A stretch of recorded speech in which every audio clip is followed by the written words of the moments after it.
Listo, entonces, bueno, como habíamos eh, terminado la sesión anterior, habíamos hecho entonces una recopilación de las bases importantes en cuanto a la notación de física nuclear. También hablamos de la energía de ligadura, ¿sí? Estuvimos hablando de algunos sistemas energéticos en los cuales se liberaban energía dependiendo la cantidad de los elementos que lo componían.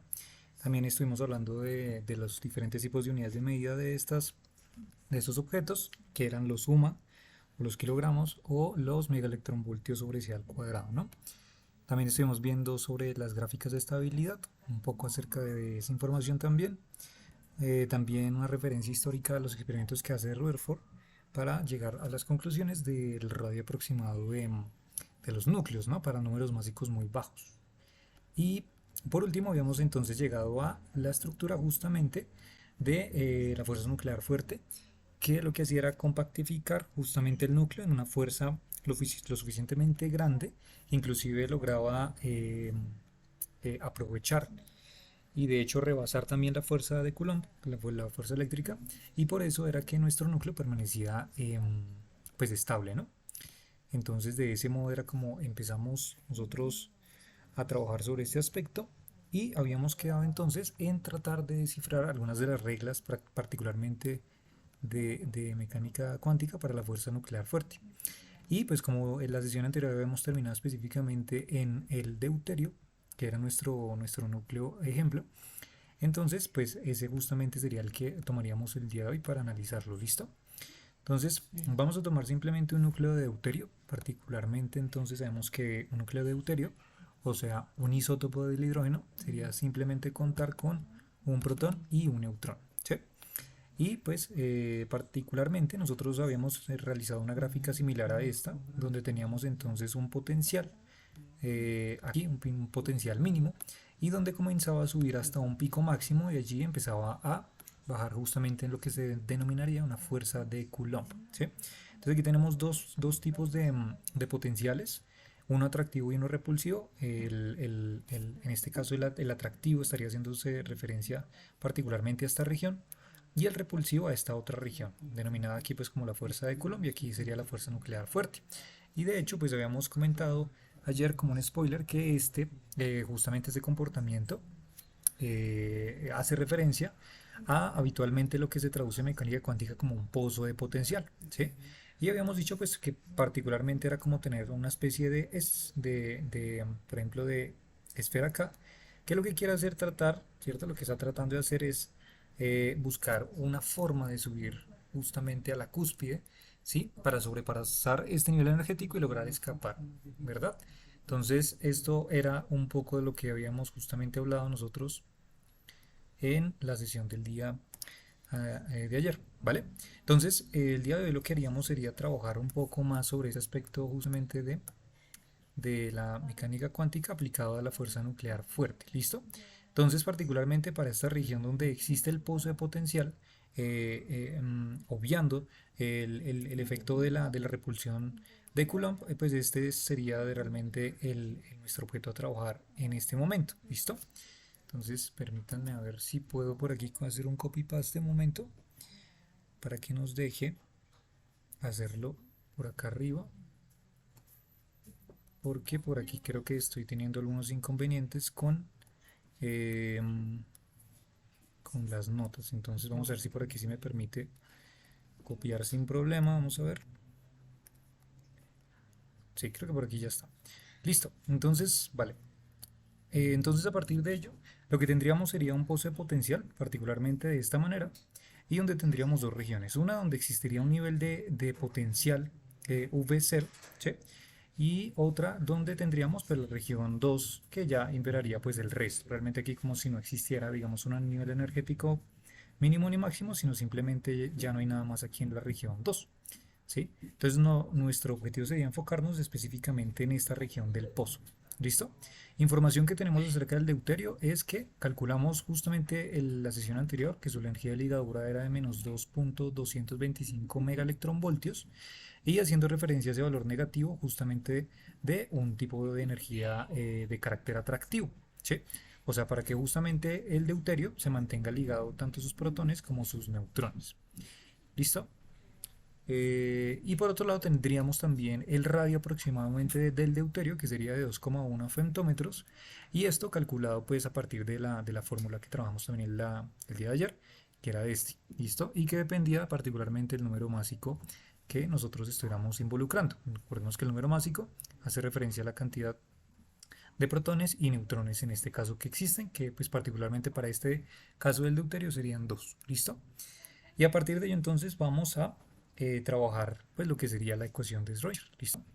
Entonces conectamos por aquí y vamos a invocar a nuestra ecuación de Schrödinger para tratar de trabajar a partir de ella todo lo que podamos eh, y sacar la información justamente del nivel energético, por ejemplo, que debe existir para sobrepasar estos valores y también otras informaciones extra, ¿vale? Entonces, recordando la ecuación de Schrödinger desde el punto de vista del cálculo diferencial, que también podríamos trabajarlo de manera matricial o inclusive notación de Dirac con Bragg, con los Bragg y los Ketz y también esos operadores, pues aquí simplemente vamos a utilizarlo de manera bastante simple con el operador hamiltoniano, nuestra función de onda y también lo que sería correspondiente a los eigenvalores, ¿no? O lo que serían los valores de energía particularmente. ¿Listo? Y la función de onda. Entonces, particularmente pues para este caso sencillo lo que vamos a hacer es a simplificar, usualmente como se suelen simplificar estos tipos de ejercicios, y es seleccionar justamente un tipo de coordenadas que serían coordenadas esféricas, y donde particularmente podemos seleccionar también los valores de teta y de phi, por ejemplo, correspondientes a estas coordenadas esféricas iguales a cero. Y así nos podemos evitar ya los rollos directamente con las condiciones angulares, ¿sí? Esto evidentemente lo podemos realizar siempre y cuando particularmente nosotros tengamos una información sobre el comportamiento físico de carácter simétrico, o sea que sea simétrico en su estudio, ¿no? Entonces digamos es como tener el núcleo aquí, formar un plano justamente alrededor del objeto que estamos nosotros analizando, y entonces a partir de ello suponer entonces que todos los eventos que ocurran solamente dependerán de las coordenadas radiales y que todo esto que está alrededor del plano con relación justamente a los ángulos θ o inclusive phi que se puedan mover en otra dirección, digamos en las coordenadas z, pues no van a cambiar, solamente dependerá particularmente del radio, como si solamente nos estuviéramos alejando del punto central que estamos analizando. Entonces, teniendo en cuenta esto, podemos reescribir la ecuación de Schrödinger utilizando las coordenadas esféricas, pues como tal cual ya lo hemos trabajado. Y entonces para ello podemos primero seleccionar la región que vamos a analizar. En este caso la región que analizaríamos en principio para la ecuación de Schrödinger sería la ecuación 1, perdón, la región 1 de la ecuación de Schrödinger, ¿listo? Que sería este pedazo de acá. Y en este pedazo de aquí particularmente nos damos cuenta que existe un nivel de potencial V0, ¿sí? O un nivel de potencial, pues en este caso de carácter atractivo. Entonces claramente nosotros tendríamos que tener eso en cuenta, muy en cuenta, porque eso es lo que nos permitirá justamente analizar los casos particulares de donde existen energía potencial o donde no existe, ¿vale? Entonces podemos dejarlo de manera genérica, ya nos tomamos la región 1 bien en relación, particularmente en coordenada de carácter genérico, tendríamos entonces la ecuación de Schrödinger como la constante menos la constante de Planck barrada al cuadrado sobre 2 veces m por la derivada parcial segunda, en este caso de, espera un segundo que está cargando, de la coordenada radial, ¿no? Y además de eso también tendríamos entonces el potencial que nosotros estaríamos analizando, que dependería también de la coordenada radial. Y todo esto sería multiplicado o aplicado directamente a nuestra función de onda, ¿no? A nuestra función de onda psi. Y por el otro lado tendríamos la energía relacionada justamente allí. ¿Listo? Esta sería entonces particularmente nuestra ecuación de Schrödinger a trabajar. Y ya dependerá entonces de los casos y las regiones que nosotros tomemos particularmente, ¿vale? Entonces, ahora sí, en la región 1 particularmente existe un potencial nuclear, ¿listo? Y este potencial nuclear, y más específicamente el potencial del núcleo B sub 0, sería el que nosotros tendríamos en cuenta, ¿listo? Entonces, devolviéndonos un momentito aquí en la región 1, lo que encontraríamos sería lo siguiente. Aquí tenemos un límite que sería el radio, ¿cierto? El radio del núcleo particularmente. Y en la región 1 pues tendríamos evidentemente, si colocáramos entonces visualmente, por ejemplo, digamos una esfera, pues la esfera dentro de este nivel energético, dentro de este pozo, pues puede tomar dos caminos, ¿sí? Esto más adelante nos va a servir para entender un poco lo que vamos a hacer desde el cálculo diferencial. Entonces, habrá un camino que será en dirección positiva hacia R, que lo vamos a llamar, de hecho, lo vamos a involucrar directamente de una vez con una constante más adelante que nos va a aparecer, que es un coeficiente A, y también puede aparecer en dirección opuesta, ¿sí? Puede ser que esta bolita vaya en dirección opuesta justamente del pozo del radio y aparecerá otro coeficiente que vamos a llamar, por ejemplo, B mayúscula. ¿Listo? Y asimismo, una vez superado el pozo de potencial, entonces pues también habrá aquí entonces algo similar a esto, que será entonces una región donde también atravesemos el pozo, ¿cierto? De manera positiva, ya saliendo justamente del radio del núcleo, y otra que vaya en dirección contraria. ¿Listo? Esto ya lo vamos a ver un momento en relación a lo que vamos a hacer. ¿Listo? Eh, Perfecto. Ahora, entonces, ¿qué condición podemos nosotros tener en cuenta en este sistema? Podemos tener en cuenta de una vez una condición importante y es que, por ejemplo, la energía particularmente tiene que ser mayor a el potencial B sub 0.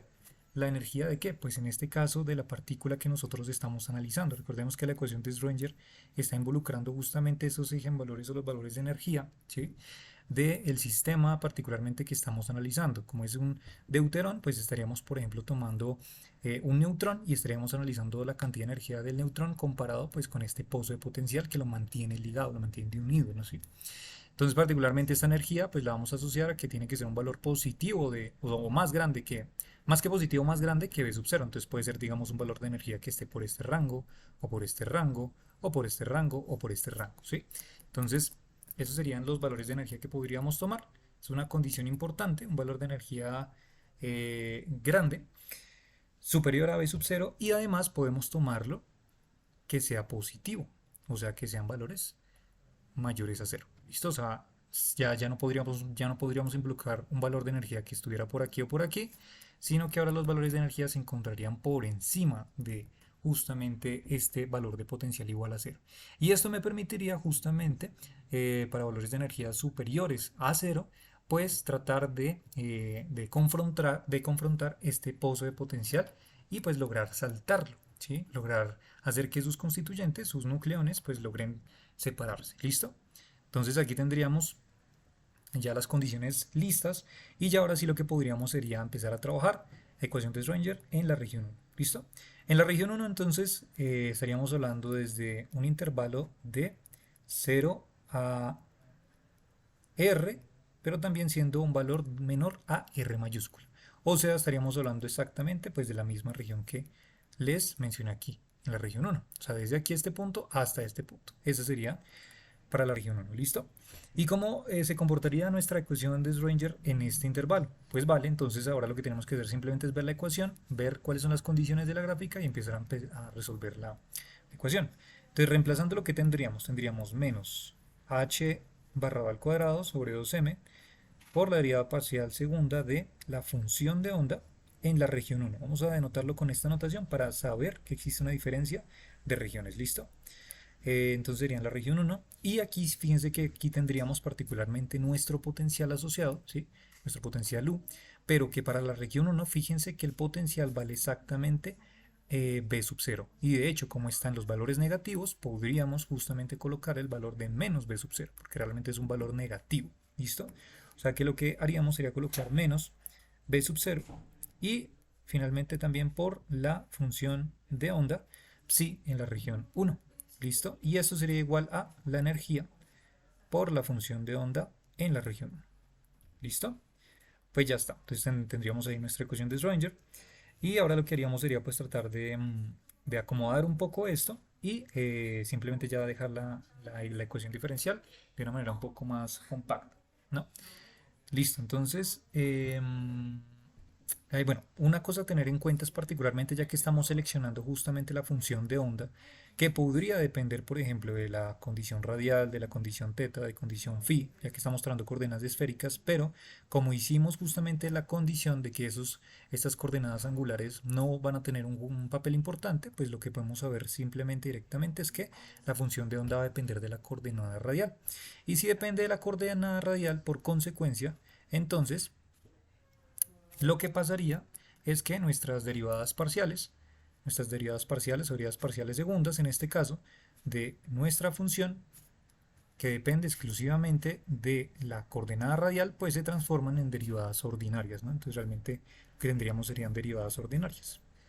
Derivadas ordinarias con respecto a la coordenada radial. ¿Listo? Ya que no es una función multivariada que depende de más variables. ¿Listo?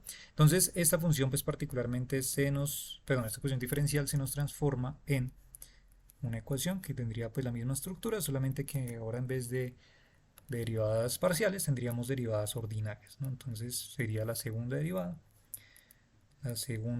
de nuestra función de onda en la región 1, listo, cuadrado. ¿Listo? Pues ya está. Entonces, pues ya está. Entonces ahora sí lo que podemos hacer será acomodar los elementos. Entonces, por ejemplo, podemos aquí a partir de esta ecuación, podemos mandar este valor, eh, este elemento de aquí de b sub 0 al otro lado a sumar o sumar de ambos lados, en otros términos. Y lo que nos quedaría pues sería simplemente una estructura. Entonces de la forma, esto quedaría por aquí exactamente igual. Chun, chun, exactamente. Y por otro lado tendríamos entonces el valor de E más B sub 0 y todo esto factor de la función de onda en la región 1. ¿Sí? Y también podríamos entonces aquí pasar estos elementos, estas constantes del otro lado y entonces lo que tendríamos sería que la segunda derivada de la función de onda en la región 1 sería pues particularmente entonces menos 2 veces m sobre constante de Planck barra al cuadrado por e más b sub 0 de phi en la región. De psi, perdón, no phi, sí. ¿Listo? Pues ya está. Y entonces, pues, dada la condición que les había mencionado particularmente de que la energía tenía valores positivos y de hecho también era valores mayores a b sub 0, entonces ya sabemos que este valor dentro del paréntesis va a ser un valor positivo. ¿Listo? Y entonces podemos llamar a todo este factor que está aquí, que sería una constante, porque el valor energético pues de esta partícula que estaríamos analizando sería constante, el potencial también del pozo de potencial sería constante y esos elementos también son constantes, entonces lo que podríamos decir es que en otros términos, pues entonces esto lo podemos llamar digamos una constante, por ejemplo K1 al cuadrado. Bueno, K1 en vez de colocarle con 1, si quieren lo llamo K1 en romano para diferenciarlo de pronto de un subíndice o algo así raro. ¿Listo? ¿Y por qué al cuadrado? Porque esto particularmente nos recordará justamente a algo que ya tal vez ustedes recordarán y que viene relacionado con el comportamiento en física, en mecánica clásica, de un comportamiento, por ejemplo, oscilatorio, ¿no? Entonces aquí tendríamos, por ejemplo, 2m, y aquí tendríamos entonces omega, ¿qué? Omega, perdón, h barra al cuadrado. Pero entonces, esperen para que no pronto haya confusiones, me está dando cuenta de algo. Ahí, eso hasta acá. Listo. Y tendríamos entonces el valor de e más b sub 0 y todo esto en raíz cuadrada. ¿Listo? Para que nos devuelva pues justamente este valor que está acá. Vale, perfecto. Ok, entonces si nos damos cuenta aquí esta ecuación se traduciría particularmente utilizando esa condición, entonces se transformaría en lo siguiente, que sería algo de la forma entonces menos k cuadrado multiplicado por phi en la en la región 1. ¿Listo? Y entonces si lo pasamos del otro lado, pues lo que tendríamos sería la ecuación de segunda derivada de psi en la región 1 con respecto a la coordenada radial, más, tendríamos aquí en este pedacito más, k1 al cuadrado por psi en la región 1. ¿Listo? Y pues lo que les comentaba, esto tiene una estructura bastante familiar desde la mecánica clásica y pues de alguna forma es una ecuación diferencial que tiene una solución bastante simple, ¿sí? Porque sería una ecuación diferencial con coeficientes constantes y pues realmente aquí lo que podríamos hacer sería una de las herramientas que aprendemos nosotros cuando desarrollamos ecuaciones diferenciales y es por ejemplo entonces denotar a las derivadas segundas, por ejemplo, ¿cierto? Con, por ejemplo, un coeficiente, un parámetro m cuadrado, a las primeras derivadas con un parámetro m, Y a los elementos que no tengan derivadas, entonces simplemente colocarles pues los coeficientes. ¿Listo? Coeficientes. ¿Para qué? Para que al final entonces podamos nosotros transformar este tipo de formulación en lo que sería una ecuación cuadrática, ¿sí? Que quede más o menos de la forma m cuadrado más m más, digamos, una constante a igual a 0. O inclusive podríamos colocarlo a, b y aquí c, que se parezca bastante a estas funciones cuadráticas, que sabemos pues cuáles son estos tipos de soluciones para estos tipos de ecuaciones algebraicas, ¿verdad? Entonces, si hacemos la solución de esto y tomamos esta condición particularmente, pues paramétrica, lo que tendríamos sería que aquí al tener segundas derivadas, pues lo que correspondería particularmente sería como justamente el parámetro m cuadrado, ¿sí? Refiriéndome pues en este caso a la función de onda, ¿sí? Y además entonces tendríamos más, aquí está, ahora sí, más, y aquí esto correspondería, fíjense que aquí tenemos derivadas, oh chango, está que se descarga esto, esperen un segundito, esperen.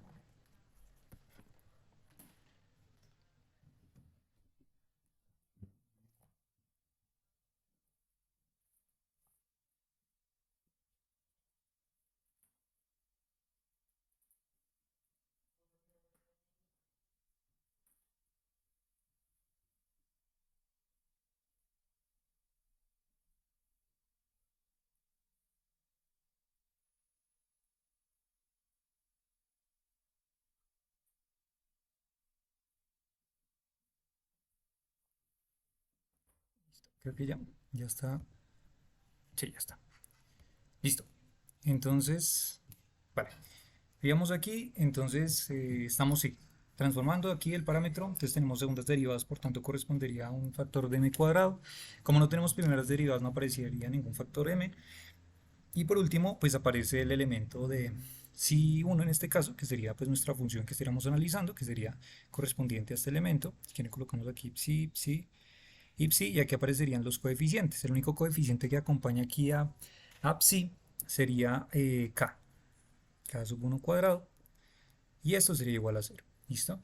Y sabemos que de las soluciones que podemos tener justamente para el valor o el parámetro en este caso m, pues se pueden resolver a partir de eh, pues simplemente el despeje, ¿no? Entonces aquí tendríamos, por ejemplo, que para este caso tendríamos m cuadrado menos k eh, sub 1 y al cuadrado, ¿no?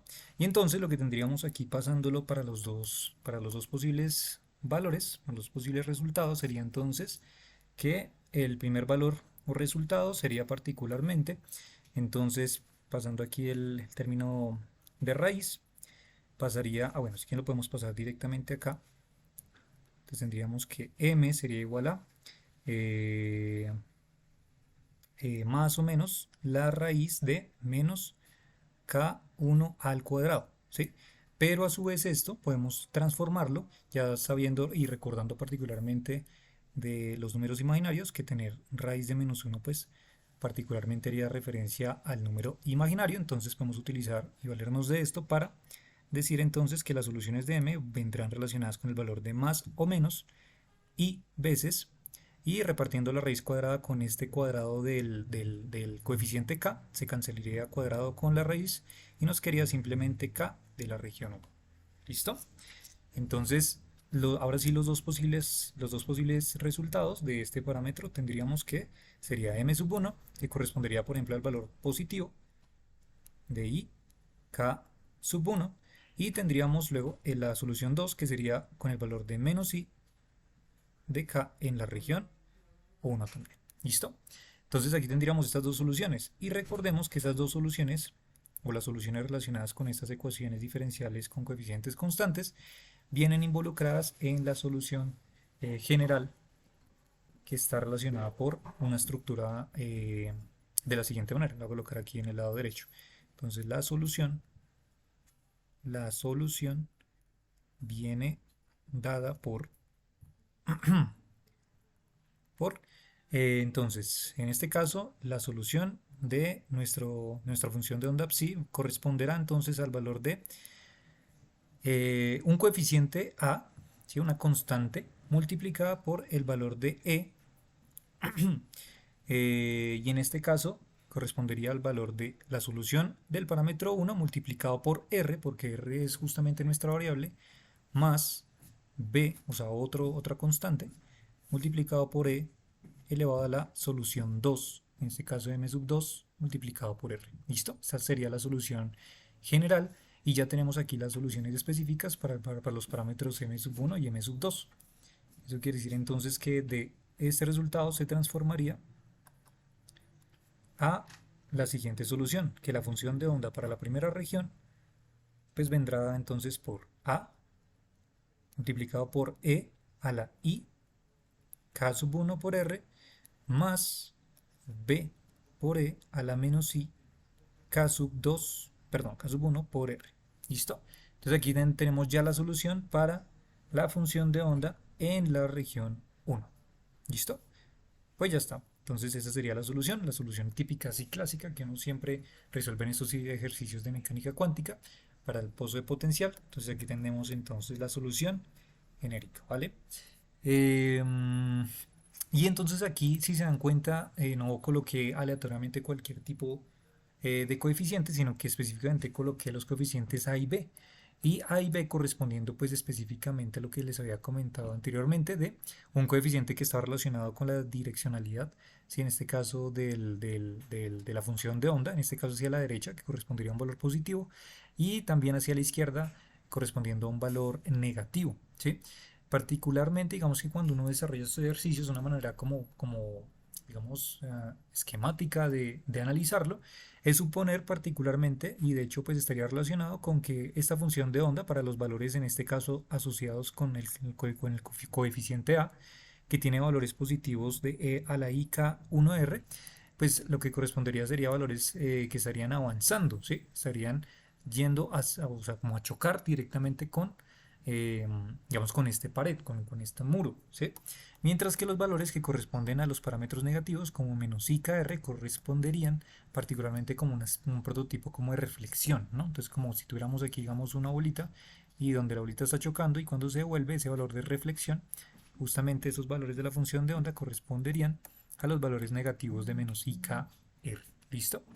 Entonces por eso ya me venía anticipando esto de una vez para colocarlo. Entonces ya tenemos la solución para la región 1. Ahora vamos a hacer para la región 2, que de hecho es más simple.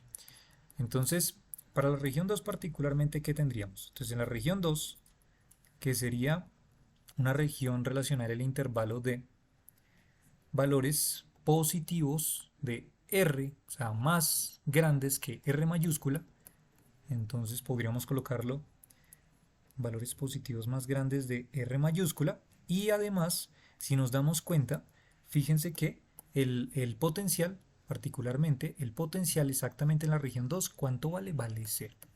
¿Vale? O sea, lo que podemos decir en este caso es que entonces nuestro potencial U de R vale 0. Y eso nos simplifica particularmente pues nuestra ecuación diferencial, ¿vale? Entonces, haciéndome aquí valer también de lo mismo que hicimos nosotros acá arriba, pues la conclusión a la que llegaríamos sería particularmente que si el valor de b sub 0 es igual a 0, entonces este despeje al final lo que nos quería sería de esta manera. Nos quería entonces segunda, que la segunda derivada de la función de onda en la región 2 con respecto a la coordenada radial más 2 veces m o la energía sobre la constante de Planck barra al cuadrado multiplicado por la función de onda en la región 2 sería igual a 0. ¿Listo? Entonces fíjense que aquí particularmente es la misma, es el mismo desarrollo que hicimos, solamente tomando este valor de b igual a 0 y pasando los elementos de un lado y dejando la igualdad a 0. ¿Listo? Y aquí podemos volver a hacer el mismo ejercicio de llamar entonces o nombrar a este elemento como una constante, llamándola por ejemplo constante de la región 2 al cuadrado. ¿Listo? Que correspondería entonces al valor de 2 veces m por e sobre h barra al cuadrado. ¿Listo? Y así podemos entonces transformar esta ecuación diferencial en la segunda derivada de la función de onda en la región 2 de dr cuadrado más la constante en la región 2 al cuadrado por psi de la región 2 igual a 0. ¿Listo? Pues ya está. Entonces, ¿cuál sería la solución a esta ecuación diferencial? Pues de hecho la solución va a tener la misma estructura que la solución de la ecuación diferencial en la región 1. Es exactamente la misma solución. Pero entonces, ya que estamos hablando de otra región diferente a la región 1, pues no podemos utilizar los mismos coeficientes A y B. Por eso utilizamos otros coeficientes, por ejemplo, que sería en este caso C y D, como lo había yo anticipado. Eso quiere decir entonces que nuestra solución genérica, teniendo la misma estructura de la que está acá arriba, entonces la solución sería, la solución particularmente aquí sería que la función de onda en la región 2 será un coeficiente, una constante. Luego tendríamos entonces E a la IK 2, en este caso R, ¿verdad? Más otro coeficiente de elevado, perdón, por E elevado a la menos I K sub 2 por R. ¿Listo? Y aquí tendríamos la solución de la ecuación diferencial para la región 2. ¿Listo? Perfecto. Uy, esto quedó como terriblemente acá. Bueno, ahí ustedes me entienden la idea. Listo, entonces ya tenemos acá. Perfecto. Si la energía E estuviera, si la energía de E, esta energía E, estuviera dada por las condiciones iniciales, el núcleo tendría suficiente energía para separar a sus nucleones. Pero debido a que lo que ocurre realmente es que E vienen siendo valores menores a cero, entonces las constantes A de incidencia y B de reflexión dentro del pozo se quedan intactas. Pero las constantes C de una especie como de transmisión y D de reflexión cambiaría, ya que el sistema no tendría la suficiente energía para transmitirse.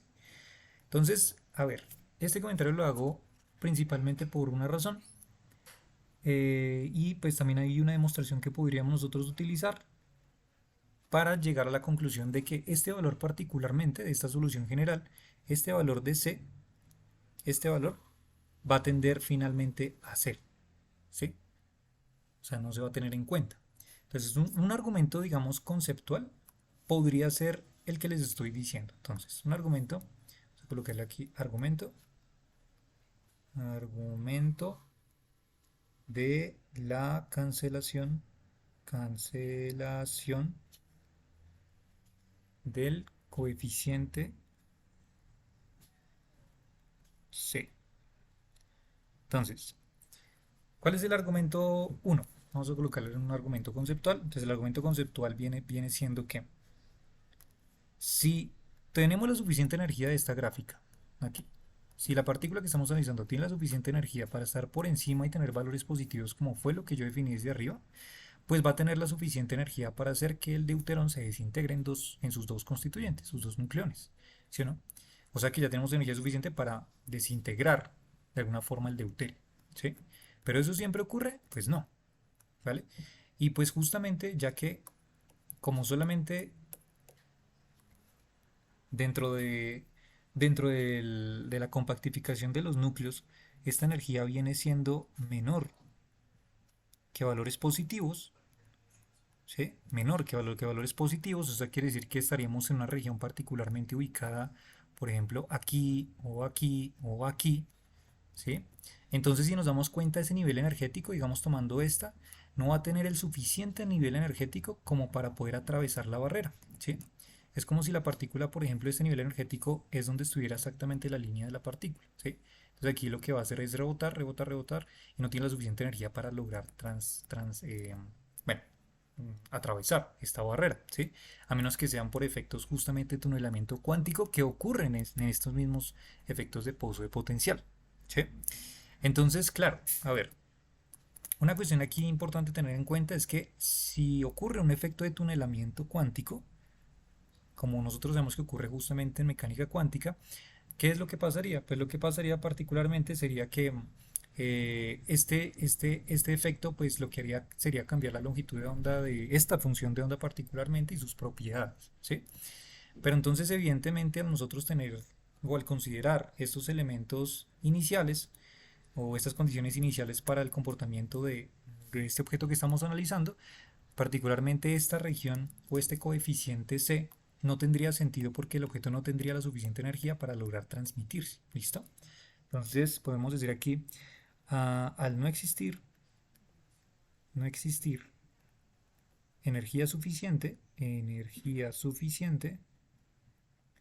al no existir energía suficiente, eh, el valor de C se vuelve irrelevante. Irrelevante, ya que la partícula no se podría transmitir. ¿Ok? ¿Listo? Entonces no tendría la suficiente energía para transmitirse, ¿vale? Pero sin embargo, eso no excluye que el coeficiente de sí pueda jugar un papel importante, ¿sí? Porque de hecho también es un fenómeno de reflexión después de la barrera, ¿sí? Como si fuera una especie de doble barrera aquí. Y entonces este fenómeno de reflexión pues, lo que me permitiría sería justamente no darle la suficiente energía para que la partícula logre atravesarlo. Entonces este coeficiente de sí que tiene un papel importante acá. ¿Listo? Esa sería una manera conceptual de decirlo y la otra manera de justificarlo, pues vendría siendo particularmente por lo que se llama la condición de normalización en mecánica cuántica, que es uno de los elementos importantes dentro de el contexto en el que se desarrolla el modelo probabilístico, ¿no? Entonces la condición de normalización. ¿Listo? Y dentro de la condición de normalización, si recordamos que la condición de normalización particularmente lo que nos dice es que al tomar toda la región particularmente de una función de onda que estemos analizando de un evento cuántico, ¿sí? Y tenemos aquí sus coordenadas, por ejemplo, en la dirección X, al final la suma particularmente de la norma de la función de onda siempre nos tiene que dar igual a 1. ¿Sí? Ese efecto de normalización ocurre porque particularmente pues la suma de los eventos probabilísticos de encontrar, por ejemplo, una partícula o de notar sus características por medio de la función de onda siempre deben equivaler al final al 100%, ¿sí? O sea, digamos que si tenemos una habitación particularmente, ¿sí? Digamos tenemos una superficie y en la superficie se encuentra una partícula, solamente una partícula, y queremos ubicar y hacer un barrido probabilístico en qué región, por ejemplo, en dirección X se encuentra esta partícula, ¿sí? O sea, tendremos que movernos alrededor de todo el espacio, ¿vale? Entonces, si tomamos particularmente la suma de las probabilidades de cada una de estas regiones, habrán regiones donde, por ejemplo, tenga un valor un poquito menor, ¿cierto? Como si fueran unas especies de montañitas, y habrán valores particularmente donde en alguna región hayan valores probabilísticamente bastante más altos, donde exista una mayor probabilidad de encontrarlo, ¿sí? Y en estas regiones donde existe probabilidad de encontrarlo, pues habrá justamente lo que correspondería a encontrar, pues digamos particularmente, digamos una partícula, ¿sí? ¿Y qué es lo que pasa? Cuando llegamos y sumamos todas estas probabilidades, ¿sí? Todas estas probabilidades barriendo toda la región, ¿sí? Espacial, en este caso, lo que estamos haciendo aquí en esta integral, barriendo toda la sumatoria de las probabilidades en cada región, pues al final la suma de todas estas probabilidades tiene sí que sí llegar al 100%. O sea, tenemos que encontrar alguna forma, por ejemplo, la suma, yo que sé, digamos, suponiendo que esto aquí valga un 1%, aquí un 1%, por aquí digamos un 2%, por aquí digamos un 90%, y entonces al sumar todas esas probabilidades al final lo que me tiene que dar como resultado, al sumar todo esto es un valor de 100%, que es lo que equivale a la unidad, es la condición de normalización que se trabaja en cuántica. ¿Listo? Entonces, teniendo en cuenta esto y utilizando la condición de normalización, pues lo que podríamos decir entonces es que como consecuencia, si barremos, por ejemplo, un espacio muy particular, por ejemplo, desde una región A hasta una región B, pues entonces lo que podemos hacer es transformar esta condición de normalización, por ejemplo, para el caso de la región 1, en toda la dirección, pues tendrá que ser un valor menor que 1, ¿sí? O sea, hagamos un barrido entonces, lo que estamos diciendo aquí es hagamos un barrido entonces en el eje espacial, de hecho aquí podríamos colocarle como el parámetro R, ¿sí? desde cualquier valor A hasta cualquier valor B, ya no desde menos infinito hasta infinito, o sea, barriendo todo el espacio, sino que ahora vamos a barrer una pequeña región. Pues barrer una pequeña región bajo la condición de normalización sería devolvernos una probabilidad menor al 100%, tiene que ser obligatoriamente menor al 100%, porque no estamos barriendo todo. ¿Listo? Entonces, así por ejemplo podría ser un caso particular. ¿Qué es lo que sucede? En el caso particular donde estamos barriendo, ¿qué es lo que nos interesa? Estamos analizando, estamos tratando de argumentar por qué este valor va a tender a ser insignificante. Entonces lo que podemos hacer será pues justamente barrer la región 2. Y la región 2, si nos damos cuenta, se puede barrer desde el límite, cuando tenemos exactamente el valor del radio nucleico, hasta el infinito. O sea, aquí lo que vamos a hacer es evaluar la integral desde R hasta infinito en la región 2. ¿Sí? O sea que vamos a valernos de esta condición y decir entonces que, aplicando la condición de normalización, tendríamos que desde R hasta infinito, de la función de onda en la región 2 de R, tendrá que ser menor a 1, ¿sí? Haciéndonos valer de esto mismo que les acabé de decir, particularmente en una región. ¿Vale? Y entonces, si aplicamos esto solamente para el primer término de la solución, para este término particularmente, ¿a qué es lo que llegaremos entonces? Entonces, a lo que llegaremos aquí particularmente va a ser lo siguiente. Entonces, tendremos la integral de R a infinito, ¿sí? De el valor de C a la E y K 2R. Y todo esto elevado al cuadrado, multiplicado por un diferencial de R, y esto menor a 1. ¿Listo? Si hacemos la integración de esto, es una integral realmente bastante sencilla.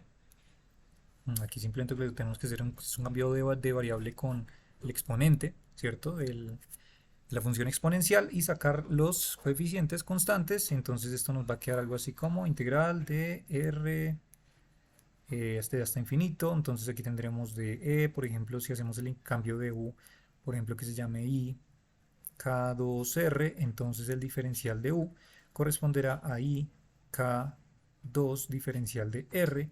Eso quiere decir entonces que tendremos aquí integral de E a la U, ¿sí? Al cuadrado, por lo que entonces aquí tendremos un cuadrado incluido. Bueno, aquí podemos incluir el 2 de una vez. Bueno, de hecho es que aquí este C también iría con un cuadrado. Aquí tendríamos, por ejemplo, un 2. Aquí también tendríamos un 2. Y así ya incluimos todo de una vez el paquete. Y entonces esto nos quedaría como dr, ¿no? Multiplicado por dr, pero dr a su vez sería entonces hacer la división entre dos veces i por la constante k sub 2 y por esto por un d, ¿verdad? Ok, pues esta solución lo que nos devuelve pues es justamente la misma función exponencial. O sea que al final lo que tenemos es c cuadrado sobre 2 veces i k de la región 2 y esto multiplicado por e a la 2 veces, esperen que está cargando, 2 veces i K2R, ¿sí? Y evaluado en la región desde R hasta infinito. ¿Listo? Esto tendrá que ser evidentemente menor a 1, ¿vale? Y entonces, pues aquí lo que tendremos será justamente lo que ocurre en esas condiciones de normalización, y es que los coeficientes que relacionan justamente valores que tienen al infinito, pues son los que no se tienen en cuenta dentro de las ecuaciones, problemas famosos problemas del infinito, ¿sí? Entonces si hacemos aquí la evaluación de estos elementos, lo que tendremos será c cuadrado sobre 2 veces i k sub 2, y evaluando, entonces aquí tendríamos, si evaluamos r específicamente en infinito, lo que tendríamos sería e a la infinito, y e a la infinito pues particularmente será un valor infinito, ¿sí? Y por último tendríamos menos este valor de acá, que sería entonces e a la 2 veces i k sub 2 por r mayúscula, que sería el radio nucleico, ¿sí? ¿Y cuánto nos daría infinito menos cualquier valor que esté acá? Pues esto corresponderá también a un valor infinito, ¿sí? Y un valor infinito tendrá supuestamente que ser menor que 1, porque esa es la condición de normalización, que es lo que estamos analizando. Y es entonces aquí donde justamente ya tenemos un argumento cuantitativo, ya no cualitativo, sino cuantitativo, de por qué no tiene sentido la desigualdad, ¿sí? O sea, esta desigualdad evidentemente no tiene sentido, sería una alerta de decirnos, oye, la condición de normalización te está diciendo que ese coeficiente particularmente, o esa región donde estás analizando, nos está devolviendo una desigualdad que no tiene sentido, ¿sí? Un problema con el infinito. Y este término entonces particularmente tenderá al infinito. Luego entonces esto hará que podamos decir que C lo podamos anular, ¿vale? Y ya está. Entonces, ahora sí, ya teniendo dos argumentos pues para anular este elemento particularmente, pues llegaremos ahora sí a las dos soluciones. Podemos plantear las dos soluciones. Soluciones de la función de onda para las dos regiones. Entonces tendremos lo siguiente. Tendremos la función de onda en la región 1, que dijimos que era A por E elevado a la I, K en la región 1 por R, más B de E a la menos I de K1 por R. ¿Listo? ¿Vale? Esta vamos a llamarla la ecuación 1. Y por otro lado tendríamos la función de onda en la región 2, que solamente tendrá el valor de V de E a la menos I K2R. ¿Listo? Y esta la vamos a llamar. Eh, esperen. Esta la vamos a llamar la ecuación 2. ¿Listo? Vale, perfecto. Hasta aquí hay preguntitas. Sebas, ¿tienes preguntas de casualidad? No, sino que arriba en la expresión Dime. de donde dice,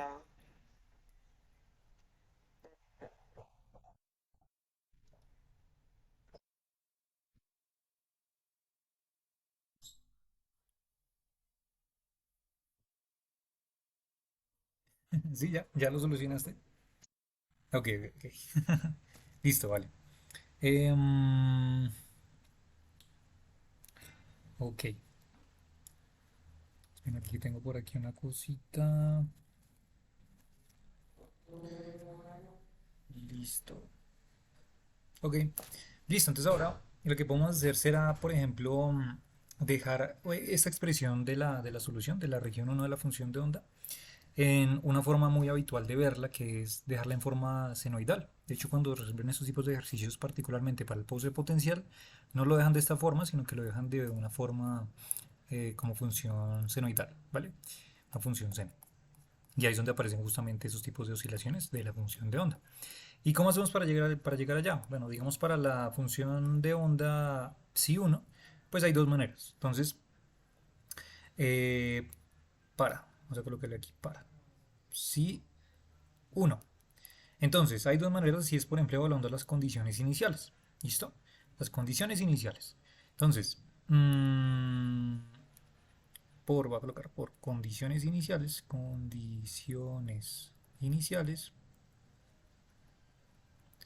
Entonces tendríamos que en R igual a 0 particularmente, luego,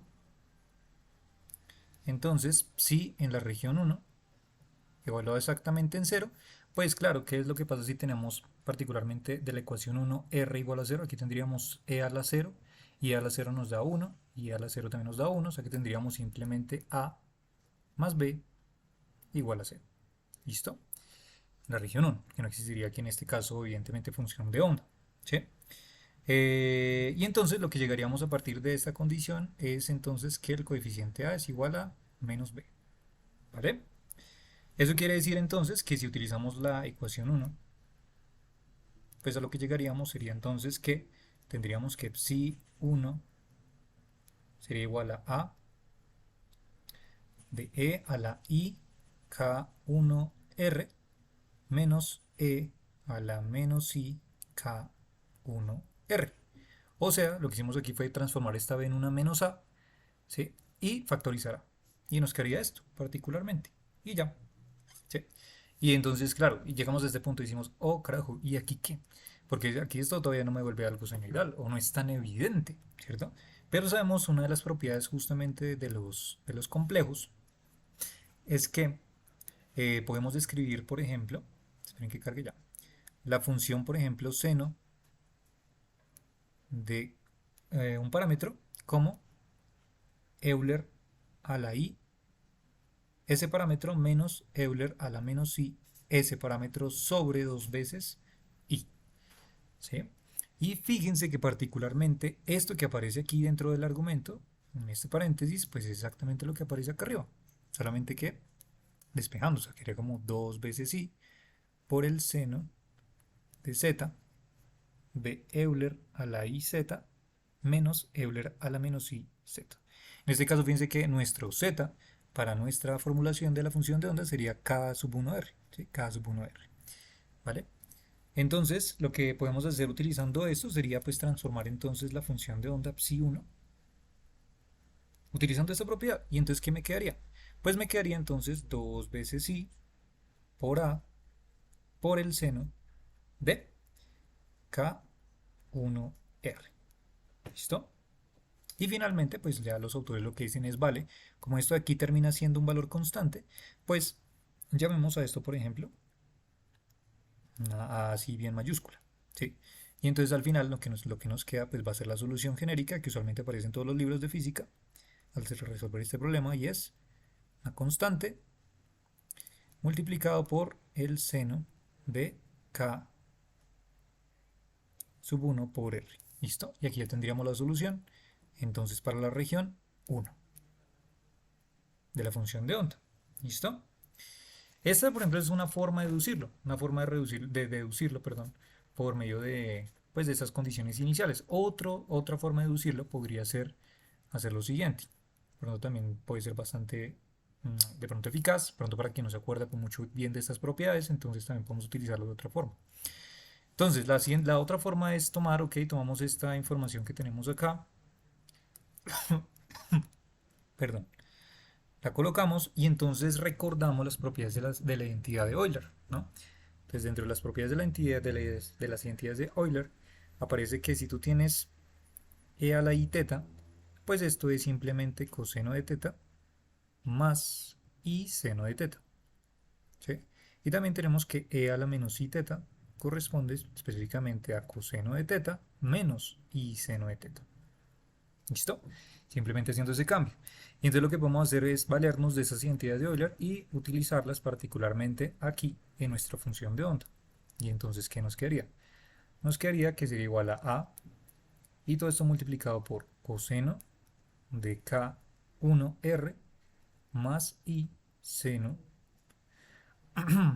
ven que cargue, ya, seno de k1r, ¿cierto? Cerramos, luego más b y hacemos lo mismo, coseno de k1r, pero en este caso como es menos, entonces aquí nos va a cambiar el menos, menos y seno de k1r. Listo. ¿Vale? Entonces, aquí qué es lo que aparece. Entonces tendríamos que nuestra función de onda, agrupando términos semejantes, pues correspondería, por ejemplo, al valor de a más b, ¿sí? Por el coseno de k1r, o sea, relacionando estos dos elementos. Y por otro lado tendríamos más i veces a menos b por el seno de k1r. ¿Listo? Relacionando ahora los elementos de seno. ¿Vale? Oh.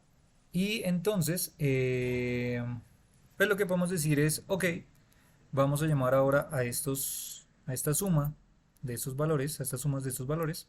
Por ejemplo, a este llamémoslo entonces la constante b super mayúscula, y a esta la constante a super mayúscula otra vez. ¿Listo?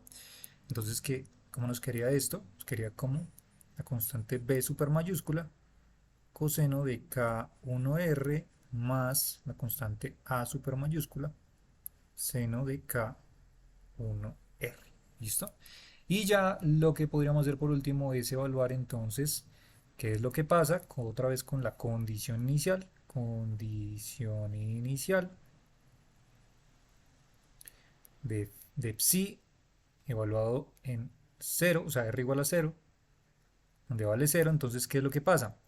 ¿En qué se convierte esto? Vale, ¿qué pasa si utilizamos esta formulación y entonces reemplazamos psi en 0? Entonces, aquí lo que pasa es que, evidentemente, si reemplazamos aquí r por 0, la función que se me va a cancelar particularmente va a ser esta, ¿sí? Todo este elemento, porque sabemos que el seno de 0 nos da 0, mientras que el coseno de 0 nos da 1. Eso quiere decir que particularmente el único coeficiente aquí que sobrevive es v super mayúscula, pero dada la condición inicial que específicamente en r igual a 0 no existe función de onda, entonces sabemos que la conclusión es que la constante v super mayúscula debe ser igual a 0.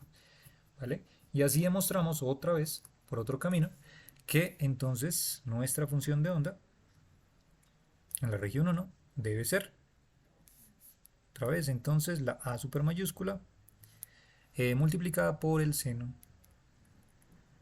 de k, la región 1 por r. ¿Listo? Pues ya está. Aquí tendríamos este pedacito. Creo que aquí ya se empezó a atorar esto. Listo, ¿vale?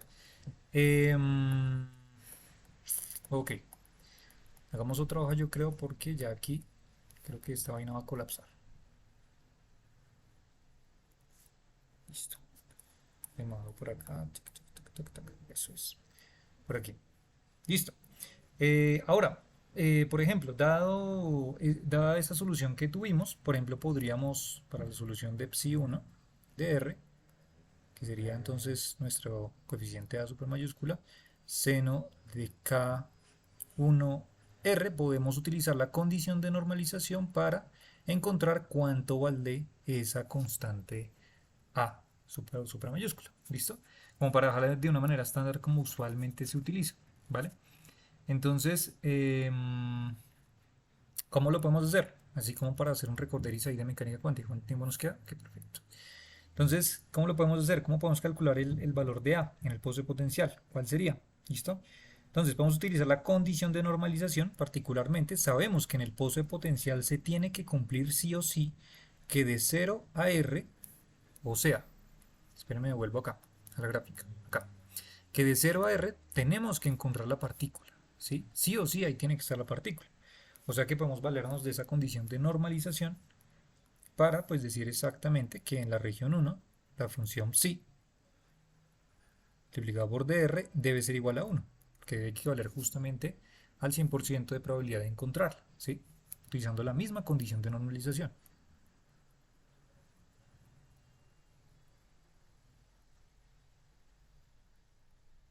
Usando la condición de normalización. Listo. Entonces, vale, pues ya tenemos entonces la condición de normalización, utilicémosla y veamos qué pasa. Entonces, si hacemos el reemplazo, ¿qué tendríamos? Tendríamos que la norma cuadrática de, en este caso, la función psi de la región 1, pues sería igual a nuestro coeficiente a cuadrado por el seno cuadrado de k1r multiplicado por dr, ¿verdad? Y esto igual a 1. ¿Sí? Entonces, ya sabemos que es igual a 1, ya ahorita lo utilizamos y ahora la pregunta es cómo resolvemos esta ecuación, perdón, esta integral. Entonces vamos a sacar el coeficiente acá, cuadrado, y tenemos una integral simplemente de la forma seno cuadrado de k1r, de r. ¿Listo? Ok. Entonces ahora aquí la cuestión es cómo lo resolvemos. Entonces para recordar cómo se resuelven estos tipos de integrales, una integral particularmente de seno cuadrado, la podemos resolver utilizando las identidades trigonométricas, ¿sí? Entonces, por ejemplo, nosotros sabemos que allá de lo que aprendimos alguna vez dentro de las identidades está, por ejemplo, esta identidad. Cuando tú tienes, por ejemplo, el seno de alfa más o menos beta, ¿esto a qué es igual? Entonces esto es igual a tener seno de alfa coseno de beta más menos seno de beta coseno de alfa. ¿Sí? Y también por otro lado tenemos que la identidad del coseno particularmente de alfa más o menos beta corresponde a tener coseno de alfa coseno de beta menos más, aquí se invierten los signos, seno de alfa seno de beta. ¿Listo? Entonces, si nos valemos de esta última particularmente, entonces, por ejemplo, si tenemos exactamente en este caso el mismo valor de los ángulos internos en este caso. O sea, por ejemplo, si sabemos que para alfa igual a beta, entonces, ¿cómo se transforma esta ecuación? Entonces tendríamos que sería coseno de 2 veces alfa, por ejemplo, tomando alfa. Entonces sería coseno al cuadrado de alfa, ¿sí? Coseno de alfa por coseno de alfa me daría coseno cuadrado de alfa menos seno al cuadrado de alfa. Aquí seno, seno de alfa por seno de alfa, seno cuadrado de alfa, ¿vale? Entonces aquí podemos utilizar ahora en esta condición particularmente otra de las propiedades también, que es la famosísima esta de seno al cuadrado, vamos a colocarle de x más coseno cuadrado de x, esto nos da 1, ¿sí? Entonces aquí, por ejemplo, ya que necesitamos es justamente seno cuadrado, pues podemos transformar entonces este cos cuadrado en un sen cuadrado, utilizando esta propiedad, ¿vale? Entonces aquí despejando cos cuadrado nos quedaría pues simplemente como 1 menos seno al cuadrado de x, ¿no? Esta es una forma, digamos, de resolverla, ¿no? Obviamente sabemos que hay muchas más formas de resolver estos tipos de integrales, pero pues aquí es una de las que pues, habitualmente yo hago. Entonces la aplicamos directamente hasta acá arriba, entonces nos va a quedar como coseno de 2 alfa es igual entonces a 1 menos seno de 2 alfa, ¿sí?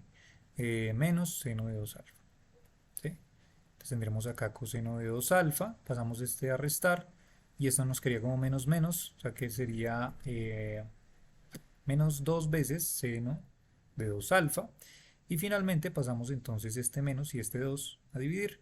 Nos quedaría como 1 menos coseno de 2 alfa sobre 2 veces sobre 2, ya.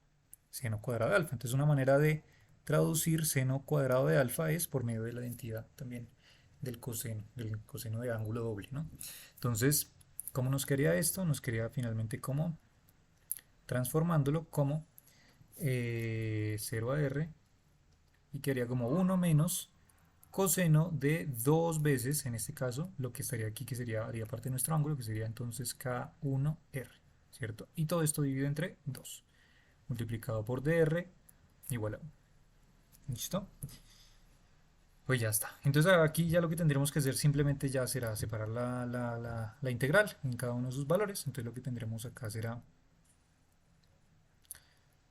a cuadrado y aquí tendremos entonces integral de 0 a r de un medio, ¿cierto? De un medio por dr y tendremos luego menos a cuadrado 0, bueno, aquí vamos a sacar inclusive este 2 aquí de una vez, 0 a r de coseno, perdón, de coseno 2k1r de r, ¿listo?